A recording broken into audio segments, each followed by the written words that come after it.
ñu fab def ci kumba. d'accord kumba ceeb. dafa tombe ceeb. d'accord kumba ñebbe. ok samba ñebbe. d'accord. samba yomb. baxaw moom mooy ñax bu njëkk a sax bu tawee. léegi donc wàllu moom ci gàncax ki lay tudde bu génne ci gàncax gi mu jël village bi. kumba ñetteen village la.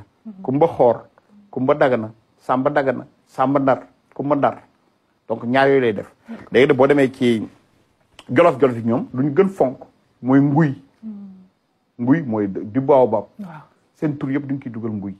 nga dem nag ci ajoor yi ñoom dañuy fab lu ñu gën fonk mooy joor seen suuf si. d'accord léegi nag joor gi duñ ciy fab ñoom ba dee taw bi la ñu def ci maa. dañuy def maa def ci turu yaay gi. maa doomu joor. maa doomu Issa ma Issa. maa doomu Fatim ma Fatim. wala léegi xale bu gi toog ñu tudde ko saa joor saa kura beneen doom bi nag troisième garçon bi tudde lat Fatim. lat doomu joor et cetera. loolu c'est très intéressant ndax wolof yi du ñu amoon état civil. léegi boo duggee ci benn village wolof. daa nga fa fekk ñeenti moodu. mais moodu yi pour ñu identifier leen ci état civil wolof yi. kenn ku nekk lay jox sa turu ndey. donc voilà donc wolof. day am turu góor turam. ak turu ndeyam. ak santu baayam. de moodu xari faal. d'accord moodu Fatim. d'accord donc ñun suñu état civil te loolu sax vraiment waroon ki interpeller pouvoir public yi. pour que ñu defaat état civil bi. ndax état civil boobu da ngay dem léegi dugg ci benn mairie. wala benn école. nga tuddee Ablaye Ndiaye numéro 1. Ablaye Ndiaye numéro 2 Ablaye Ndiaye numéro 3 or ñun loolu xamuñu ko ñun ndax Ablaye Ndiaye Fati. Ablaye Ndiaye Xari. Ablaye Ndiaye Aïssa. voilà comme ça ñu ko tam li mu compliqué moo tax ñu jëlee ko fii parce que booy seet ñenn ñi sama genre gi nga xam ne ñooy nouvelle génération bi dañu naan tur bi boo nee Ablaye Ndiaye teg ca Fati loolu dafay compliqué donc Ablaye Diop rek la ñuy yem. waaw mais comme que ñoom duñu bëgg moderne kañ. waaw civilisé. waaw nu xool tubaab yi def tubaab yi ñeenti prénom la noonu. comme dañoo topp doo tubaab yi. waaye yow léegi da ngay bàyyi sa aada. ni bëgguloo tur bu compliqué. mais demal nga xool tubaab boo gis ñeenti prénom la am. kon dañuy jéggaane te waaw kon ñoom duñu tubaab. duñu nit ku ñuul. réer nañu nag duñu dara. dëgg la mais ba dee tubaab la ba dee xam nga aada tubaab yi dëgg. keroog boo gënee nekk xam aada tubaab. keroog ngay gën fonk sa aada. keroog nag boo gënee xamuloo sa aada. xamuloo sa aada tubaab yi yow da ngay tëmb rek. da ngay tuddee Fatou Ndiaye. Fatou Ndiaye nag dëgg neex yàlla ah baa leen ma ñu tuddi ji Fatou Ndiaye wante Fatou Ndiaye de dootul nom propre. ah non commun la. dëgg la kon am na lu manqué te Fatou Ndiaye la Fatou oui la Fatou. voilà kooku doon tur. loolu am na solo dafay baax ñu daal di réviser mbir mi xoolaat ko tuuti ngir ñu mën a am fu ñu jafandu parce que comme ni ñu koy wax rek amul wéeruwaay da ngay neex a bëmax donc loolu képp solo mooy nga xool foofu. tey la journée nationale de la femme 7 mars ci nga gis sunu fonction jigéen. dëgg la góor ci boppam. xam na ni góor yaa ngi baax ci sa ndey. ba dee sëriñ nga.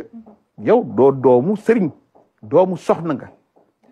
yaa ngi nekk sëriñ ba sax yaay nekkee soxna loo jàng téere yëpp sa yaay bu dul soxna doomu soxna. loolu ñu ngi dëggal liggéeyu jigéen ñi solo si mu am ci nit ki. parce que jigéen mooy jur sëriñ bi. mooy jur nit mu nekk doomu soxna kenn du wax doomu sëriñ bi. dëgg la wax nga dëgg. yow da ngay nekk sa yaay day nekk soxna. da nga nekk doomu Samba Linguère yi prince. dañuy wax diw Samba Linguère la doomu Linguère. donc sa yaay nekk Linguère nga nekk Samba Linguère sa yaay nekk soxna nga nekk bu ñu xamee loolu nag ñun duñu fa góor ñi. góor gu nekk ñi ngi lay tiitaroo bu ñu fabee sa turu ndey dàkkantal la.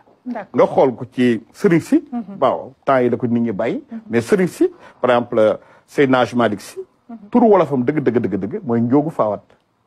dëgg la Njoogu xam nga Njoogu mooy Malick. waaw.